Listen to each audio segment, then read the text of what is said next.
Martin and I today's the 28th of May, we're doing a hangout, and we've done the other bit, which is on the other channels, and then we stopped at a Giza fish story. This is Angel's quick version of explaining everything about the pyramids, so enjoy. Well, if I'm going to have a fish story, I'm going to do it big. Where others think that they've figured out the Giza pyramid, I've figured out the entire system. So, let's start at the top. If you go up to Khufu's Diner and around the corner, you're going to find these big openings. One of them I like to call the Tomb of the Birds. They look like spillways in the LA River Basin. They also call them M1, N2, and N3. They're about 82 feet in elevation above sea level. I'm working with the consistency here because these structures are not all at the same elevation. So 82 feet above sea level is going to be about 3 feet above the opening. More importantly, it's going to be about a foot or two above this right here. That is actually the inlet for the system, but you know, we're not going to get the specifics here. Water will come into the system. We'll actually go through that back chamber that they recently found in the back there and then cycle down through. This will maintain a pressure within the system at all times. Gases will be allowed to come up and through, but they will have to fight down below ground level to get out, maintaining a pressure within the system. The opposite side of the system is going to be over on this side where it's within the third structure. Again, it's all one system. This is actually above the water level, so the pressures in here have room to play. This opening is actually within the water when you look at the pool. Let's go over the water flow real fast. This is, you know, my whole fish story. But the waters that originate up here are going to be maintained at an elevation, which is why we found all the sand and stuff here, at about 82 feet and brought in. They are going to be allowed to have a pool around the side of it, but we'll get into that when we discuss the resident ambient frequencies and forces that we're playing with. Like, you know, Tesla said, there's energy all around us. Quickly, in a nutshell, this structure, if you go to surface.greatgizapyramid.com, you can see how it was engineered with a sweeping pattern to pull and quarantine the static electricity to the top 2/3, primarily 1/3, kind of bubbling it right in here, to be honest with you.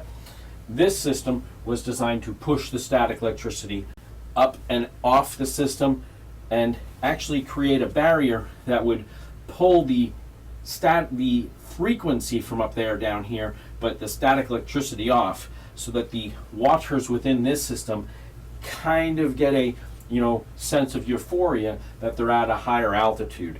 And we'll get into that when we talk about the condensation, which is occurring within this. The way it's engineered is to collect the condensation, pull it down to the back, to the bottom, where it's continually broken and condensating to enrich it, to pull it over to the third structure, which is containment. This structure is actually doing something just like that. It is also within a water bath down here, and it's breaking the water into its two respective parts. The oxygen is actually coming out through here, which is the gas I said that it have to fight to work its way out. That is creating the pressure, also creating an air gap, separating this whole system from nature itself, engineered really well.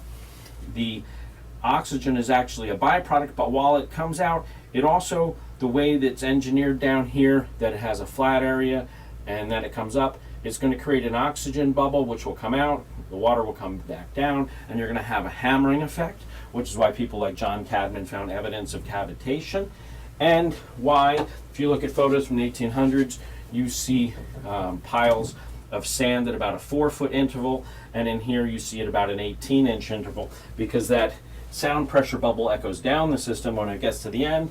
I'm sure they do something with the way it's focused there, but you know, scientists can figure that out if they really cared. And then they got some play there. You also look at the way the room is engineered. There's it's not as clean as the way we break hydrogen and oxygen. It's dirty because it's being done by nature. So if you look at it, they actually engineer it so that the hydrogen gas, which comes out right at the location where they used to have that other rock over there, and would allow as this whole cavitation thing is occurring with the function going through, the hydrogen gas is coaxed back into that room. The oxygen gas is allowed to flow beneath it, being the heavier of the gases. And that's why it has the stucco-y area and then the smooth area. But that's okay. Out of the grotto where they have the holes drilled in the southern wall, one of those holes is the hole that brings the hydrogen south through the system, since it's drilled in the southern wall, and then up to the top where it comes in, the area like called the relieving chambers. That's fine. That's where the gas comes into the room. Any impurities that are brought there fall out of the gas, and that's why they find seeds and shells and dust that they can't account for up there.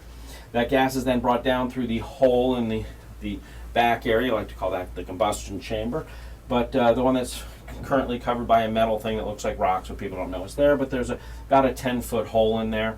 It's got some brick on the back. It, they like, I don't care what they say. That is where the gas comes into the room. That would actually be filled with water. That's your backflash arrestor. That allows the reactions within the room not to get back and echo through the system, and we have a huge explosion, but all the explosions are kept within that room like a furnace, which is why people like John Cadman point out that there's evidence of explosions within the room, because when you get hydrogen in there, the only conduit that goes outside is this one, mixed with oxygen and nitrogen. It's right here, stuff we're breathing. A lot of static electricity, remember I already talked about that. Eventually you're going to get a spark. Nature's just going to do that.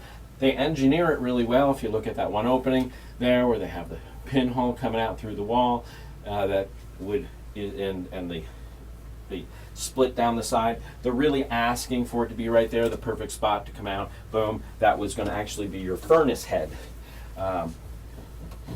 like a little nozzle there.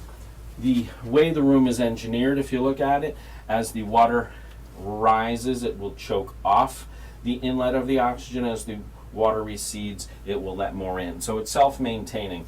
Now the waters within here don't stay there. They're going to go flow down through the system and, fill and wash, rinse, repeat. Now, what you don't know, what you may not see, is that as this goes on and on and on and on and on, you're actually going to be enriching the water itself to be heavy water, something we didn't even know about to the early 1900s. These guys are actually using it. They already knew about hydrogen and oxygen, the two gases they separating, they're actually already using them. From here, I told you there were at least two pipes. One of the pipes from there, because you're going to have a buildup, actually goes to the room outside. You can get to that by going to Karen.GreatGizaPyramid.com, and you can look inside that room. That room is designed so the gas comes in through a little hole, fills the room to create a pressure to equalize within there. So that pressure is going to be forcing down, so this water isn't just flowing out, because this area down here is under pressure. Remember I said that. So it has to equalize that out here. But the way the room is engineered, that it comes out and will allow, when the water is in there, under pressure, to spill out of the room and then down and flow out the side here and maintain that flow and come back down, go towards the Sphinx. Now, the stuff outside is just as important as the stuff inside, because in here, one of the other things that does when that water is flowing out is it also flows into here, and this is like the pressure valve when it gets too much. In here you'll see that where the conduit comes, well, we can get into the communication later. Let's just focus on what happens. This water under pressure, the non-overflow amount, is actually brought into here and flows into this room. So this is enriched water coming into here. This is actually going to be doing two things. Number one, the hydrogen at first will bring some hydrogen into here to equal out, but as the water comes into here and fills, it's going to choke it off, and this is going to be maintaining pressure. Oxygen is going to come bleeding off of this one by the way the system works and the way the electrons move, is going to come into here, and it's going to be pushing down on the surface there, creating a surface tension which will bring the ambient surface tension up as if you're raising the water. But the water can't go any higher because this pool here bleeds off this side, so the water is fictitiously under pressure, but spilling off before it can actually achieve its heightness, which they're tricking the water and then causing the condensation, which will occur within here, to be the capture to bring down and do it again. Wash, rinse, repeat. This is a very well orchestrated system. And the ground for the whole system is the area I like to call the Osiris shaft. That's the only way today that it goes down to the water table. The way that it's designed is we have one pool of water around this structure, that is the grounded pool. We have a second pool on this side. Oh, and by the way, the grounded pool is maintained at an elevation before it gets into the little runway there where it goes down and spills into the area I like to call the two-a-pre room. You know, the smoothened edge walls there, so the water comes in, that it doesn't echo around a bunch.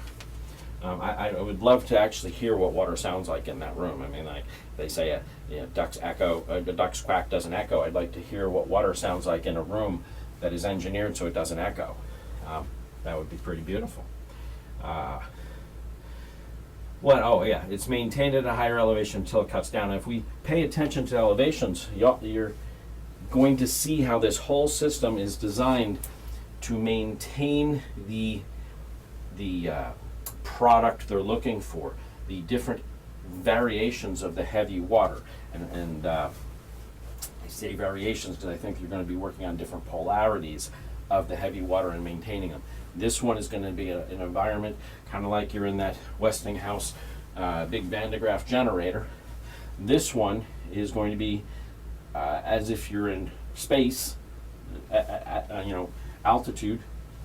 This one is actually grounded, but it's less than this and more than that, and it's perfectly engineered that way.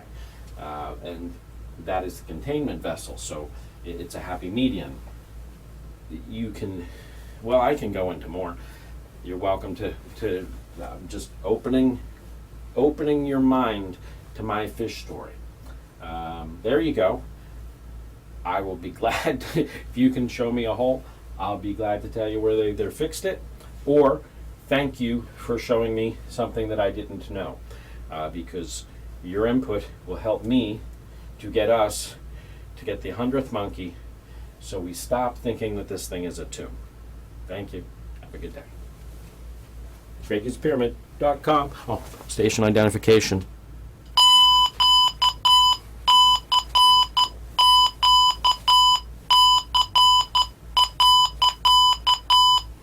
Lots of photos. Photos.GreatGizaPyramid.com. Videos.GreatGizaPyramid.com. YouTube.GreatGizaPyramid.com. Anything you want. GreatGizaPyramid.com.